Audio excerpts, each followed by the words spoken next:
beaucoup de chrétiens pensent aujourd'hui que si tu es chrétien, tu ne dois plus avoir des problèmes. Si tu es chrétien, tu ne dois plus avoir des difficultés. Il y a des gens qui pensent que si tu es chrétien, tu n'auras plus de soucis. Détrompez-vous. Laissez-moi vous dire que être chrétien, c'est avoir des soucis. Être chrétien, c'est avoir des problèmes. Être chrétien, c'est avoir des souffrances. Et la plupart des chrétiens aujourd'hui, quand ils rentrent dans les situations difficiles, quand ils rentrent dans les moments difficiles, ils commencent à renier Dieu. Ils commencent à blasphémer Dieu. Que Dieu n'est plus avec moi. Que Dieu n'existe plus. Oh, Dieu est où? Il y a quoi? Est-ce que c'est moi j'ai tué Jésus? Arrêtez de vous plaindre. Mais il y a une chose qui est sûre. Dans ces difficultés, il y a ton Dieu qui est avec toi. Dieu ne t'abandonne pas. Même dans les moments difficiles, même dans les moments les plus sombres, même dans les pires moments de ta vie, que tout le monde t'a abandonné, que ta femme t'a abandonné, que ton homme t'a abandonné, tes amis, tes proches t'ont abandonné. Il y a ton Dieu qui est là pour toi. Lui, il ne t'abandonne pas.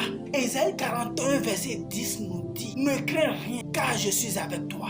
Pourquoi l'Éternel Dieu a-t-il dit ça dans ce verset? Ne crains rien, car je suis avec toi. Parce qu'il a vu que tu commences à avoir peur. Est-ce qu'il n'y a plus Dieu? Est-ce que Dieu n'existe plus? Laisse-moi te dire que Dieu existe. Et il me dit de te dire qu'il est avec toi. Ne crains rien. Dieu est avec toi. Après la pluie, c'est le beau temps. Dès que ces moments difficiles passeront, tu rentreras dans la gloire de Dieu. Jésus, avant d'être élevé à la droite de son Père, regarde ce qu'il a enduré. Regarde la souffrance qu'il a endurée avant d'être élevé vers le Père.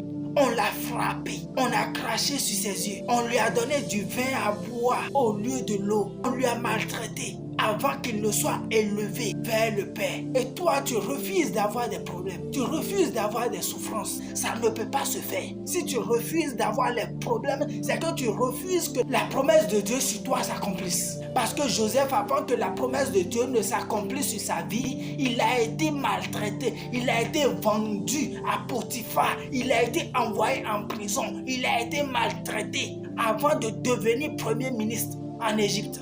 Laisse-moi te dire que ces souffrances ne sont pas là pour te tuer. Les souffrances sont là pour un temps et bientôt ils vont passer. Et la gloire de l'Éternel va se lever sur toi dans le nom puissant de Jésus.